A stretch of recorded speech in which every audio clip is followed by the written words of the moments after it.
அவர்களுக்கு, 48,000 மகாமுனிவர்களுக்கு, பட்டினத்தார் திருவடிகளுக்கு, திருப்பூர் கர்மசாமி, நான் பார்த்துக்கிட்டு இருக்கக்கூடிய தொழிலில் தடங்கள் இருக்காது, நல்லாக்கி தரணும், என் பையங்களுக்கும் நல்ல வழிகாட்டணும்னு கேட்டு வந்தவங்க. கணவன் மனைவி 2 பேர் வாங்க. கால் ஒன்று வரலாம். இல்லறம் என்பது அல்லறமாகும், அதுவே வள்ளுவன் சொன்னார். கட்டுமனைக்கு போய் பார்த்தேன். பார்த்துக்கிற தொழில் இடம் சம்பந்தமாக கொஞ்சம் மனக்குழப்பம் இருக்குது. அவைகளெல்லாம் நான் சரி பண்ணி உங்களுடைய கடன்களை தீர்த்து வெற்றியாக்கி தரேன். ஒரு பையனுடைய வாழ்வுக்கு தெளிவான வழிகாட்டி தொழிலையும் உருவாக்கி தரேன். வேறு என்னப்பா வேணும்? இந்தாடு, உன் கடன் தீர்ந்தாச்சு, சாமிகிட்ட கருணை பிறந்தாச்சு, வெற்றியாகுவேன். உங்கள் அப்பா வீட்டு இடம் என்னாச்சு? இந்த வெற்றியாக்கி தரேன். போ.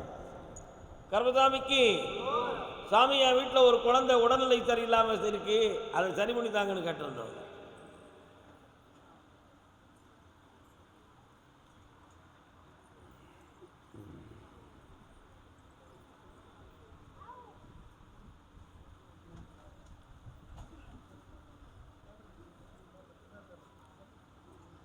என்ன பேருடா அவன் பேரு?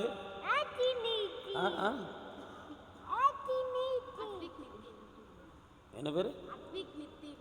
அத்விக் நித்தின். உன் பேர் என்ன பேரு? அவர் பேர் என்ன பேரு?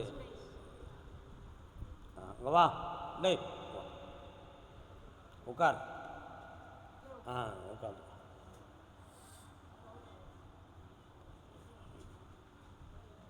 காலை கொண்டாடா. சரி, சரி உட்காரலாம். மனம் மூளை சம்பந்தமான வளர்ச்சியில் குறை இருக்குப்பா. மருத்துவத்தால் தெரப்பிகளால் சரியாகும். 3 வருஷ காலத்தில் முழு மனித நிலைமை ஆயிடுவான். கவலைப்பட வேண்டிய அவசியம் இல்லை, சரியாயிடுவான். அதனால் நீங்கள் ஆயுள் காலம் முழுக்க இப்படி தான் இருக்குங்கிற பயத்தில் தான் என்னை பார்க்குறீங்க. அப்படி கிடையாது. நீங்கள் நான் இங்கே சாமியை பார்க்க வந்தியா, டாக்டரை பார்க்க வந்தியா? இந்தாம்மா, 3 வருஷத்தில் இவனை தெளிவாக்கி தரேன்.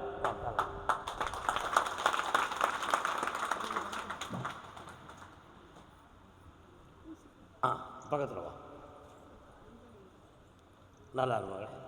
கர்மசாமிக்கு, நாங்கள் பார்க்குற தொழிலையும் தடைகள் இருக்குது, எங்கள் பணம் சம்பந்தமாகவும் நஷ்டம் இருக்குதுன்னு கேட்டு வந்தவங்க. யாருப்பா? என்னடா தொழில் பார்க்குறீங்க? என்ன தொழில்? கால் வந்துட்டோம்.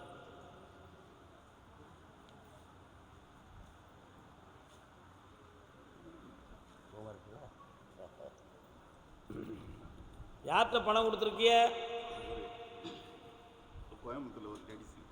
எவ்வளோ ரூபா கொடுத்தீங்க? எதுக்காக? கண்ண மூடு. இன்னும் 3 மாதம் கழித்து தான் போக முடியும். ஆனால் அவா மூலமாக நிச்சயமாக போக முடியாது. கால் விட்டுருவான்.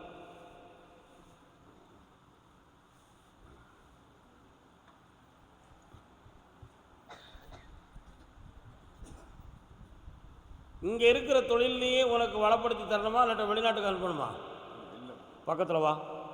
90 நாட்களுக்கு பிறகு வெளியே செல்வாய். அதுக்கு வேண்டிய வழிகள் கிடைக்கும். அந்த பொம்பளை மூலமாக நடக்காது, கர்மசாமி மூலமாக நடக்கும். நல்லா இருக்கு. கர்மசாமி காங்கேயம். காங்கேயத்தில் ஸ்பெஷலிஸ்ட் என்னெல்லாம்? தேங்காய். வேறு என்னெல்லாம் ஸ்பெஷல்? அரிசி ரொம்ப முக்கியம்ல.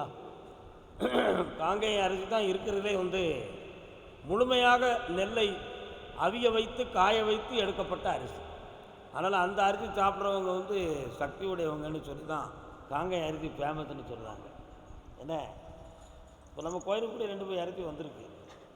கர்மசாமி, லாரி ஓட்டம் சரியில்லை, என் வீடும் சரியில்லை. காரணம்னு சொல்லலாம். வந்துட்டியா? இன்னும் ஒரு தரம் கால் விடலாம, தொந்தி கரைஞ்சிரா போகுது. ஓ அப்படியா? அதான் உட்காரலாம். அந்த காலத்தில் பெரியவங்க சொல்லுவாங்கப்பா,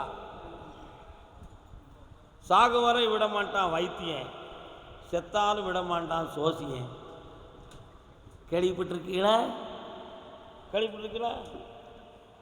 நாளைக்கு நம்ம கொடுக்குற மருந்தில் சரியாயிரும், நாளைய மறுநாள் கொடுக்குற மருந்தில் சரியாயிரும், சரியாயிரும் சரியாயிரும் சரியாயிரும். கடைசியில் மருந்து தான் சரியாகும், மருந்து தான் காலியாகும். ஆள் சுவாலி முடிச்சுக்கணும். என்ன செய்ய? நாங்கள் பார்த்தோம், நடக்கலையே. இதுதான் விதியின் கையில் ஒப்படைத்து போயிடுவாங்க. அதை முன்னக்கூட்டி சொல்லக்கூடிய நிலைகள் அப்படி அமையலை. அதான் சாகும் வரை விட மாட்டான் வைத்தியன், ஆனால் செத்தாலும் விட மாட்டான் நம்ம சோசியன். அந்த கிரகத்தால் தான் அங்கே நடந்துச்சு, அது இன்னும் உன் பிள்ளை வர தலைமுறை வரை இருக்குடா அப்படி சொல்லி அவனுக்கு என்னத்தையாவது சொல்லி பணத்தை பிடுங்கிறதுக்கு என்னமெல்லாம் உண்டோ அத்தனையும் செய்வாங்க. ஏன் நான் இதெல்லாம் உங்களுக்கு சொல்கிறோம்னா, ஒருத்தன் வீட்டுக்குள்ளே சொல்லியிருந்தேன், உங்கள் வீட்டுக்குள்ளே ஆதியிலே ஒரு தெய்வம் இருந்துச்சு. உன் வீட்டுக்குள்ளே சொல்லலை, உதாரணத்துக்கு சொல்லுவேன். ஆதியிலே ஒரு தெய்வம் இருந்த ஸ்தலம், இந்த இடத்துல உன் பிள்ளை குட்டிகள் தளர்ந்து அருமையாக வளர்ந்து வாழப்பா வீட்டை கட்டினா நல்லா இருக்கான். இன்னொருத்தன் ஒரு வீட்டுக்கு இடத்த வாங்கிட்டு வந்து வீடெல்லாம் பேஸ்மெண்ட்டெல்லாம் போட்டு நிலமட்டத்துக்கு கட்டிட்டு வந்தான். இந்த வீட்டில் நாங்கள் நல்லா இருக்கணும், கொஞ்சம் தடைகள் இருக்கலாம், நான் சொல்கிறத கேட்டுக்கிட்டது ஏடான்னு கேட்குற சாமின்னா. 24 ஆண்டுகளுக்கு முன்னால் அந்த இடம் இடுகாடாக இருந்துச்சு. ஆட்களை உள்ள பிறச்சு வச்சுருந்தாங்க. எப்படியோ அது இப்போ இடமாகி உனக்கு வீட்டு மனையாக வந்திருக்கு, அதில் நீ வீடு கட்டியிருக்க. அதனால் இந்த வீட்டை பற்றி எனக்கு சில விவரங்களை சொன்னதுக்கு உத்தரவு வரலப்பா அப்படின்னு நான் சொன்னேன். இவன் சாமி சொல்ல மாட்டேக்காருன்னு சொல்லி இன்னொரு சாமிகிட்ட போய் கேட்டான். அந்த சாமி என்ன சொல்லிச்சுன்னா, எப்பேற்பட்ட ஆவியமும் நான் மாற்றிடுவேன்டா, வீட்டை கட்டு சரியாயிரும் அப்படின்னு சொல்லி அவனுக்கு தைரியத்தை கொடுத்து வீட்டை கட்டி உட்கார வச்சு அந்த வீட்டுக்குள்ளே போனோன்னா அவனுக்கு பக்கவாதம் வந்துருச்சு. அப்போ அவனும் அவன் பொண்டாட்டி பிள்ளைன்னு என்னை சேர்த்து வந்தாங்க. 1.25 வருஷம் கழிச்சு. அப்போ நான் சொன்னேன், வீடு கட்டி அந்த வீட்டில் அந்த இடத்துல இருக்காதீங்க, பிரேத உணர்வும் சில ஆத்மசக்தியுடைய உணர்வும் இருக்குது, உங்களுடைய உணர்வுகளை கெடுத்துரும், நரம்புகளை கெடுத்துரும் நான் சொல்லிவிட்டேனே, நீங்கள் ஏன் செய்யலைன்னு அந்த சாமி சொன்னார். அப்போ இந்த சாமி சொல்கிறது ஏன் கேட்கல? நம்பிக்கை இல்லை. இதுலேருந்து என்ன தெரிஞ்சுக்கிட்டிய? இந்த குறி சொல்கிறவங்க, இந்த சோசியம் சொல்கிறவங்க என்னத்தையாவது ஒன்று சொல்லி ஆளுக்கு சொல்லி எழுதிவாங்க, குழப்பிக்கிட்டே இருப்பாங்க. அப்போ வீடு போகிற வீடெல்லாம் பூமியில் ஒன்று இருக்கத்தான் செய்யும், மாற்ற முடியுமா? கால் அங்கே புத்து இருந்தாலும் புடம் இருந்தா எனக்கு என்னப்பா உட்கார், அவ்வளோதான் விஷயம். அதாவது ஒரு மனிதனுடைய பிறப்பு அம்சத்தை பற்றி முதல்ல தெரிஞ்சுக்கணும்ப்பா. சில மனிதனுடைய வாழ்க்கையில் பிறப்பு 24 ஆண்டுகளுக்கு கஷ்டப்பட்டுக்கிட்டே இருப்பான். சில பேர்கள் 12.25 ஆண்டுகள் கஷ்டப்படுவான், சில பேர்கள் 7.25 ஆண்டுகள் கஷ்டப்படுவான், சில பேர் 2.25 ஆண்டுகள் கஷ்டப்படுவான். இப்படி 3 விதமான பிரிவுகளை சார்ந்தது மனிதனுடைய கஷ்டகாலம். அதுக்கு பேர் சகட யோகம் அப்படின்னு அர்த்தம். ஒரு நாள் நல்லா இருப்பான், ஒரு நாள் தளர்ந்து போயிடுவான், ஒரு 10 நாட்கள் உயர்ந்து வருவான், 15ஆவது நாள் வந்து கீழே விழுந்துருவான். இதுக்கு பேர் சகட யோகம். இந்த சகட யோகத்தில் பிறந்தவங்களுக்கு இப்படி ஒரு வாழ்வு, ஒரு தாழ்வு, ஒரு உயர்வு, ஒரு தாழ்வு என்பது இருந்து கொண்டே இருப்பது இயல்பின் தன்மை. யோகம் மொத்தம் எத்தனைடா? ஜாதகத்தில் யோகம் எத்தனை? கஜகேசரி யோகம் தெரியுமா உனக்கு? பிதுர் யோகம் தெரியுமா? மத்திய யோகம் தெரியுமா? இப்போ 37 யோகங்கள் இருக்கு. இதில் சகட யோகம்னு இருக்கிறது தான் உனக்கு பிடிச்ச யோகம். சகட யோகம் என்று சொன்னாலே சக்கரம் என்று பொருள். சக்கரம்ங்கிறது வண்டிக்கு சக்கரம் இருக்கா? நீயும் வண்டி வச்சிருக்க. சக்கரத்தில் 24 போல் இருக்கும். ஒரு போல் மேலே இருக்கும், சுற்றும் போது மேலே இருக்கிற போல் என்ன செய்யும்? கீழே வந்து. அப்போ வாழ்க்கை என்னும் சக்கரம் சகடை போன்றது. அந்த யோகத்தில் பிறந்த காரணத்தால் இதுவரை 9.25 ஆண்டுகள் மட்டும் இல்லை, நீ 36 ஆண்டுகளும் கஷ்டப்பட்டு தான் இருக்க. ஒரு பக்கம் ஏற்றம், ஒரு பக்கம் தாழ்வு, ஒரு பக்கம் ஏற்றம், ஒரு பக்கம் தாழ்வு. நடக்கலையா? கால் வந்துட்டு. எல்லா விளக்கத்தையும் சொல்லாட்ட எந்த சாமியாலும் என்னை சரியாக்க முடியலன்னு ஒரு கெட்ட பேர் வந்து வருமா வராதா? உண்மை இல்லையாப்பா? அதனால் இந்த சகட யோகத்தை தீர்க்கிறதுக்கு ஒரே ஒரு வழி, ஸ்ரீமன் நாராயணமூர்த்தியின் கையில் இருக்கிற சுதர்சன சக்கரம் மட்டும்தான். பெருமாளுடைய கையில் இருக்குமே சக்கரம், சக்கரபாணி அப்படி பேர் வைக்கும்ல, அந்த சுதர்சன சக்கரத்தை நாம் வழிபட்டு வந்து அவருடைய அவதாரங்களை வழிபட்டு வந்தோம் என்றால் நம்முடைய சகட யோகத்தினுடைய தாழ்வெல்லாம் நீங்கி அப்படி படிப்படியாக மென்மையாக உயர்ந்து விடுவோம். இதுக்காக இடமாற்றம் செய்வதோ பொருள் மாற்றம் செய்வதோ தவறானது. புரியுதா? எல்லா நிலைகளும் சரியாகிறதுக்கு நான் வழிபடி தரேன், நீ தைரியமாக இருக்கலாம், செலவில்லாமல் பண்ணிடலாம். மாற்றவே வேண்டாம், என்னுடைய வாக்கு. அதுக்கு மேலே மாற்றிக்கணும் உன் இஷ்டம் தான். மாற்ற விட மாட்டேன், போ.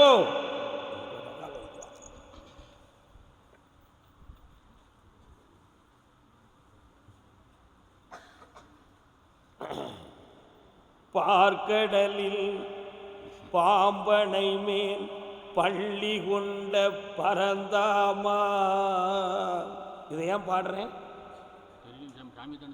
அதான பார்த்தேன். அந்த வீட்டுக்குள்ளே புற்று இருந்து பாம்பு இருக்கக்கூடிய இடமாக ஒரு காலத்தில் இருந்துச்சு. அப்படி தானே ஒரு கதை வந்திருக்கு. அப்படி தானே ஒரு கதை வந்திருக்கு. அந்த பாம்பவையை தன்னுடைய அணையாக கொண்டு பாயாக கொண்டு படுத்திருப்பவன் யார்? திருமால். ஆதிசேடன் என்னும் பாம்புக்கு மேலே படுத்திருக்கிறது யாரு? திருமால் படுத்து. அவர் கையில் துளர்கிற சக்கரம் என்னது? சுதர்சனம். அந்த சக்கரங்களை உன்னுடைய வீட்டின் 4 பக்கங்களிலே பதித்து அந்த தீய சக்தியை இழவிடாமல் ஆக்கி உன்னை வாழ வச்சு தாரேன். இந்த அவசியம். இனிமேல் பணம் உனக்கு தங்கும், வருமானம் குறையாமல் காப்பேன், வாழ்க. அந்த ஜனவசியத்தை கொஞ்சம் மாற்றித்தாரேன், மெல்ல மெல்ல பார்ப்போம். ஒரு வண்டி ஓடிச்சே, சரி அடுத்ததையும் ஓட வச்சிருக்கேன். சரி அடுத்த வண்டியும் ஓட வச்சிருந்தேன்ப்பா, தைரியமாக ஓட வச்சுருவோம், வெற்றியாகித்தான். மனம் குழம்பாமல் நிம்மதியாக இருந்தா போதும். கர்மசாமிக்கு 1848 வாப்பா. வண்டியின் பேரில் சரக்குக்கு பேர் 1848. ஏ நீ சரக்கு அடிப்பியா? 1848 பேர் கால் வந்துட்டு வா. 1848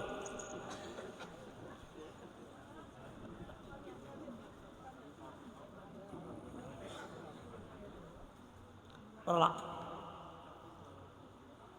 அப்பா இப்போ என்னடா தேவை உனக்கு? இனிமே குடிக்க மாட்டேன்னு முடிவுக்கு வந்துட்டியா? முடிவுக்கு வந்து எவ்வளோ நாள் ஆகுது? இப்போ இடையில குடிச்சியா? ஒரு நாள் அப்படி உண்மையிலே குடிக்கலையேப்பா. குடிக்க கூப்பிட்டாங்களே, நீ போகலையோ? சரி சரி, சும்மா இருந்து பார்த்து வந்துட்டேன். ஒரு முடி குடிச்சிருக்கலாம்ல, காலை வந்துட்டேன்.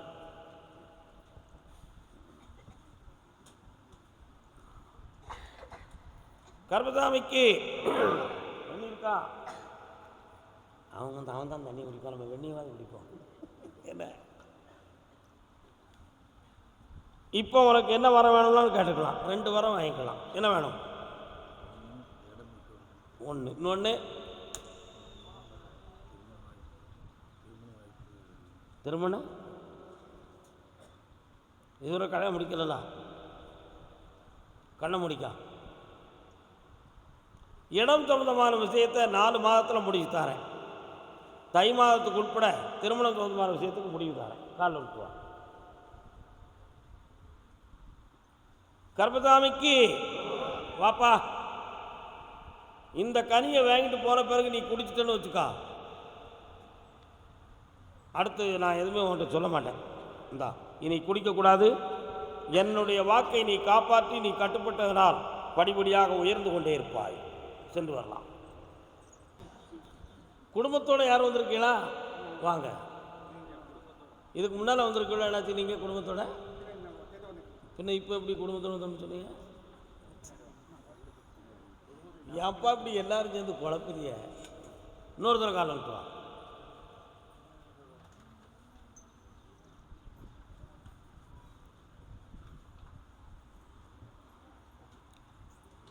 ஒரு பாட்டு சத்தம் கேட்கியா? வாழும் வரை போராடு, அப்படி சத்தம் கேட்குறீங்க. அந்த பாட்டு ஏன் கேட்குது?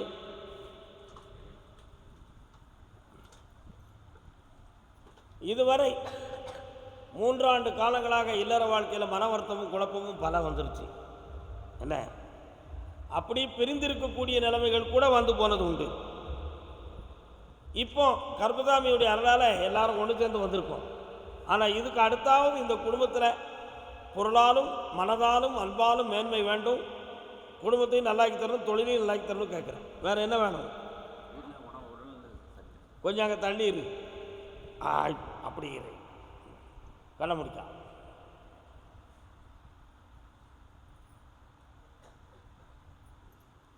கால் வந்துட்டு வா, நீ உட்காருடா.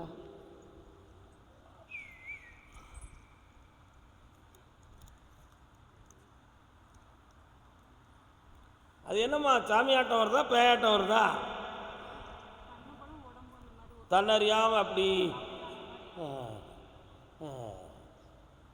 அதால் கழுத்துலேருந்து உடம்பெல்லாம் வலி எடுக்கிறது மாதிரி ஒரு உணர்வு வந்துடும். நெஞ்சு அடைக்கிறது மாதிரி வந்தோடனே படபடப்பாயிடும். என்ன நடக்கு? ஒரு ஆவியினுடைய பிரம்ம சக்தியால் இருக்குது. தீர்த்து வெட்டியாக்கி தந்தால் போதுங்களா? நீ உட்காந்துக்கா, நீ கால் என்னடா ஒன்று சொல்ல மாட்டேங்கிறேன். 1848 நீ அடிக்கிய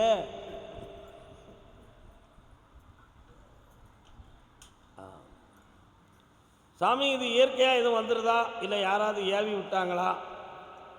எங்களுடைய பிரிவு பிரச்சனைக்கு கூட இது ஒரு காரணமாக இருக்கலாமா அப்படின்னு ஒரு கற்பனை மாயை உன் உள்ளத்தில் ஓடுகிறது. உண்மையா? இன்னொருத்தரால் பாதிப்பாக்கி விட்டது உண்மைதான். அதனால் இன்னும் 3 முறை என்னை நீங்கள் சந்திக்கணும். 2 வரும் ஒன்று போல. 3வது முறை இவ்வளோ சரி பண்ணி நான் வெற்றியாக்கி உன் கையில் ஒப்படைக்கிறேன். சரிண்ணா? கால் வந்துட்டு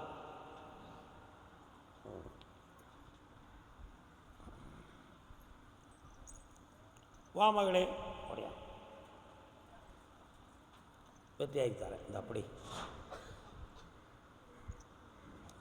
இந்த கனியை வீட்டில் கொண்டு போய் அறுத்து புழிஞ்சு சாப்பிட்டுட்டு மேலாம் தேய்ச்சி குடிச்சுக்கா. இந்த கனியை என்னையை நிறுத்தி நீ கும்பிட்டுக்கா. இன்னும் 3 முறை என்னையை பார்க்கணும். சரியாயிருவேன், வெற்றியாயிரு. இல்லை, இடையிலேயே வரணும். சரியா? வந்துடும். போயிட்டா நல்லா. கர்பதாமிக்கு கர்பதாமிக்கு புதுக்கோட்டை வாங்க வாங்க. விபூதி வைத்து போயிருந்தோம். புதுக்கோட்டை பக்தர்களும் புதுக்கோட்டை. ஓம் பக்கத்தில் வாங்க. நினைத்தது நிறைவேறும், நிம்மதி கிடைக்கும். கல்யாணத்தை கேட்கணும். நடந்தாச்சு. கோர்ட்டு அடுத்து பேசுவோம். இந்தாப்பா, இந்த வண்டி நல்லா ஓடும், கடன் தீரும், மனக்குழப்பங்கள் அகலும். சென்று வா. இது பிறகு மாலை வாங்கிட்டு போ. பிறகு அவசரப்பட்டுறாத. கர்பதாமிக்கு புதுக்கோட்டை புதுக்கோட்டை புதுக்கோட்டை. இன்னும் புதுக்கோட்டை இருக்க. புதுக்கோட்டை புதுக்கோட்டை பக்தர்களும் புதுக்கோட்டை. நீங்கள் மாத்தூர். புதுக்கோட்டையினுடைய கடைசி எல்லை மாத்தூர். சரிண்ணா? கால் வந்துட்டு வரலாம்.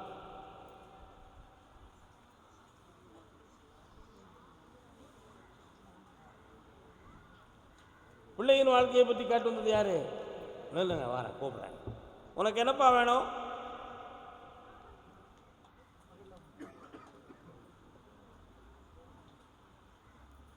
கேட்டு வாங்கிக்கலாம். 1 வாரம் கேட்டுக்கலாம். மனக்குழம்பாம. அம்மா நெல் அப்படி என்ன வேண்டும்?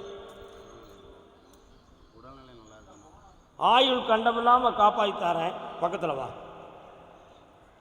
அந்த எல்லைக்குள்ளே நான் போய் பார்த்தேன். அந்த ஊர் எல்லையில் வடபால நான் கருப்பசாமி இருப்பேன். மாரியம்மன் கோயில் இருக்காங்க. இதான் வெற்றியாக்கி தரேன். ஆயுள் கண்டமில்லாமல் காப்பாற்றி தரேன். இன்னும் 2 முறை என்னை பார்க்க வைப்போம். வரலாம். பிள்ளைகள் வாழ்க்கையை பற்றி கேட்டு வந்தவங்க. என்னப்பா பிள்ளைக்கு என்னப்பா செய்யணும்?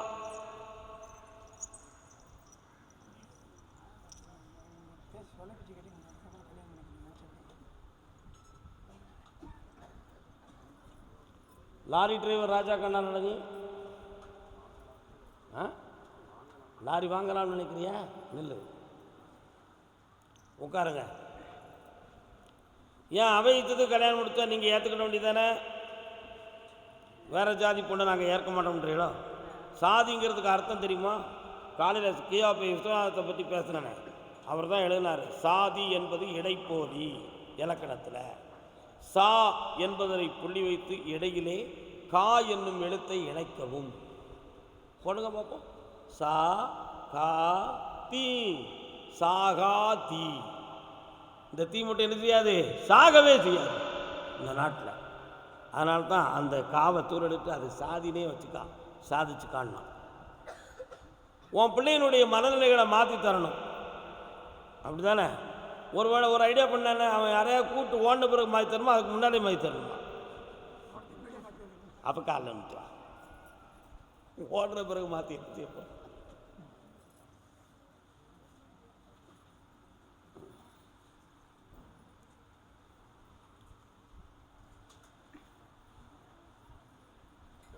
இந்தா 90 நாட்களுக்குள்ளே அவன் மனசு மாறும், அவன் விரும்புகிற இடத்துல பகை வரும்னு உத்தரவாயிருக்கு. உங்கள் பகுதிக்கு கட்டுப்பட்டு வருவான். ஜெயிச்சு தரேன். அடுத்த வெள்ளிக்கிழமை என்னை வந்து பார்க்கணும். தம்பி வா, வண்டி இருக்கலாமா வேண்டாமான்னு முடிவெடுப்போம்.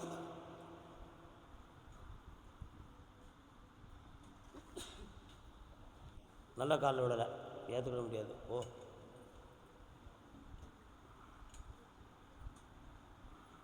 வா.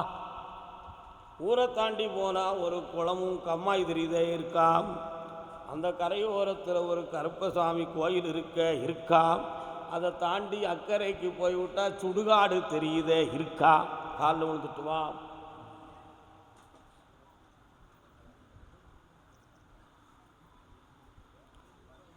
கொடுக்கலாமா?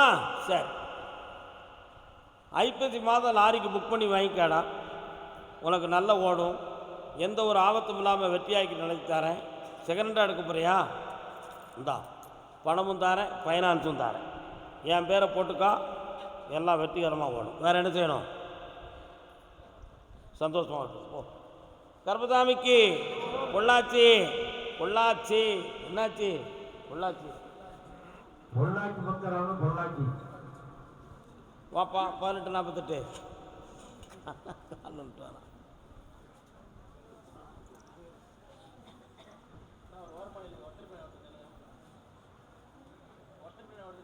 அடுத்து நல்ல காலில் விடல, அரைவர மனத்தோடு விழுந்து வந்தியான். உன் மனத்தை முழுத்த அங்கே போகிறேன்னு உத்தரவு.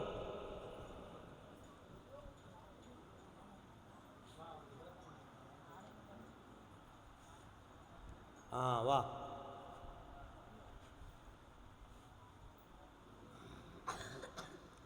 உன்னுடைய கட்டுமனைக்கு போய் பார்த்தேன். உனக்கு உரிமையான இடத்தின் டாக்குமெண்டெல்லாம் அடுத்த ஆள்கிட்ட இருக்க. என்ன விஷயம்? அப்படியா? அதெல்லாம் உனக்கு பறிபோகாமல் காப்பாற்றித்தாரேன். உடம்புக்குள்ளே ஏதோ ஒரு தீய சக்தி இருந்து என்னை தடுத்துக்கிட்டு இருந்துச்சுன்னா அதெல்லாம் வெளியே எடுத்தாச்சு. அதனால் இது ஒரு மனநிலையினுடைய பாதிப்பு. அந்த உணர்வலைகளை மாற்றி உனக்கு சிந்தனையை சரி பண்ணி தாரேன். தாயாருடைய அங்கத்தின் அடையாளத்தில் ஒரு சில மனவேதனையும் வலி வேதனையும் இருந்து கொண்டிருக்கும். இருக்கா? அதெல்லாம் மாற்றி தெளிவாக வாழ வச்சுத்தாரேன். வேற என்ன வேணும்? நீ கல்யாணம் முடிச்சிட்டியா? அவள் எங்கே இருக்கான்? பணம் எவ்வளோ கொடுக்க அவளுக்கு?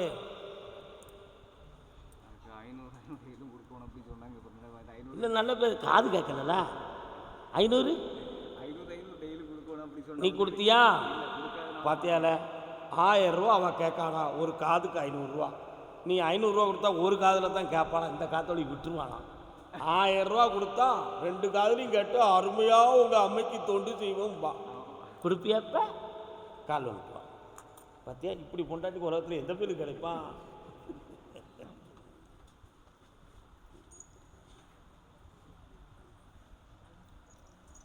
ஒவ்வொருத்தர் வாழ்க்கையிலும் ஒவ்வொரு வேதனைகள் இருக்கு. நம்ம ஒன்று சொல்லும்போது சிரிக்கும், அவன் நெஞ்சத்துக்குள்ளே எவ்வளோ துயரம் வச்சுருப்பான். அவன் மனநிலைகளை பக்குவப்படுத்தி குடும்பத்தோடு ஒத்து வாழ வச்சு தாரேன். வேறு என்னடா செய்யணும்? இப்போ கொடுக்கக்கூடாடா, நீ நினைக்கிற விலைக்கு போகாது. தை மாதம் 19ஆம் தேதிக்கு மேலே கொடுறா, 5 லட்ச ரூபா ஏற்றி தாரேன். போ. கருப்பசாமிக்கு அதே பொள்ளாச்சி திருமணம் சம்பந்தமாக கேள்வி கேட்டு வந்தது யாரு? யாருக்குக்கா? யாருக்கு? உள்ள பேர் என்ன பேரு? கால் வந்துட்டுவாங்க. அண்ணே, நல்ல பையன் தானா நீ? லேசா சிரிக்கிய.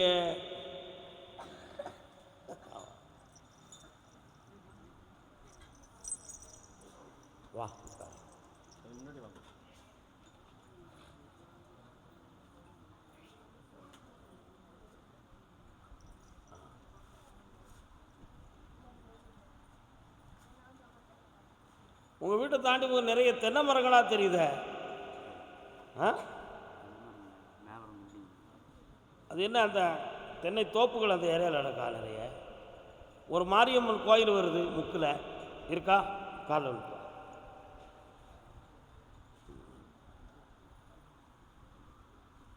என்ன பிள்ளைகிட்ட பேசுனீங்க? வாப்பா.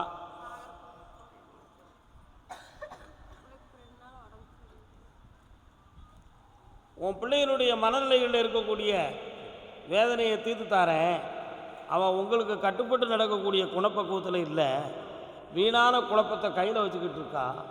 அப்படி ஒரு வாழ்க்கை அமைஞ்சா அவளுக்கு திருமணமான பிறகு 3 ஆண்டு தான் உயிரோடு இருப்பாளாம். அதனால் உங்கள் சொல்ல கேட்டு வாழ்ந்தால் 79 வயது வரை ஜீவனோடு இருப்பாள். அதனால் அவன் மனத்தை திருத்தி உங்கள்கிட்ட புண்ணியமாக ஒப்படைச்சா போதும்ல. கால் வந்து உண்மையை சொல்லணும்ல, நம்ம எதுக்கு போய் சொல்லணும்? கர்மதாமிக்கு மனசு வாமா இந்தா, உன் பிள்ளைகளுடைய உள்ளம் மாறும். உண்மையாக உன்னுடைய சொல்லுக்கு கட்டுப்படும். நோய் இல்லாமல் வாழ வச்சு ஆயுள் கண்டம் இல்லாமல் காப்பாற்றிட்டாங்க. யாரு? அப்பா கண்டா வெறுக்கு. இன்னும் ஒன்றாயிருவீங்க. போங்க. கர்மசாமிக்கு தண்ணீர் தாங்க, தண்ணீர் தாங்க. என்ன வேணும்?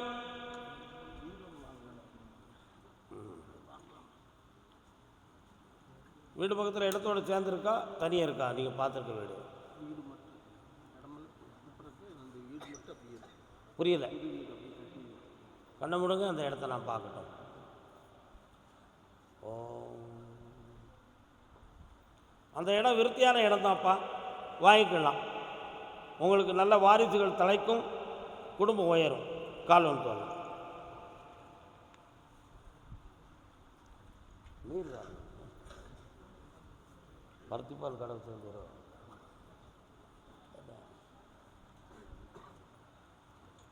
வேற என்ன வேணும்? தொழில் மட்டும் நல்லா வீட்டை வாங்கிக்காங்க. தொழில் அக்டோபர்லேருந்து வெற்றிகரமாக நடக்கும். நிம்மதியாக இருங்க, வெற்றி உண்டு. ஆமாம். அங்கே பக்கத்தில் எதுவும் தர்கா இருக்கா? எத்தனை கிலோமீட்டருக்குள்ளே இருக்கும்? அதுக்கு உங்களுக்கு எதுவும் தொடர்பா?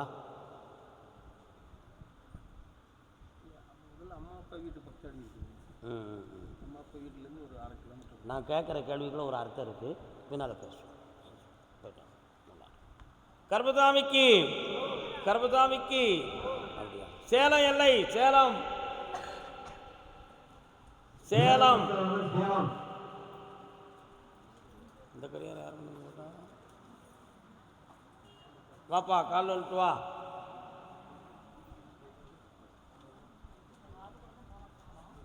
நமஸ்காரம் நமஸ்காரம்.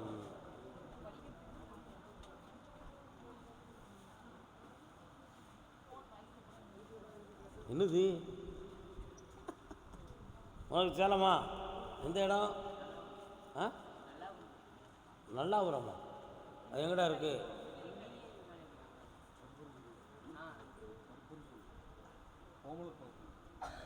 பக்கத்தில் தான். சேலம் மாவட்டம் தான் அது. இன்னொரு தடவை கால் வந்துட்டு வரலாம். எது கேட்டாலும் ஆமான்னு சொல்லிட்டு உங்கள் அம்மா சொல்லி தருது பாருடா, அப்படி சொல்லி பழகு.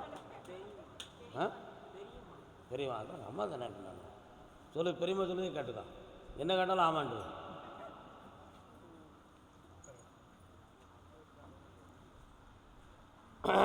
நான் எடுத்து வந்த கான்ட்ராக்ட்லாம் நல்லா ஓடுதாடா?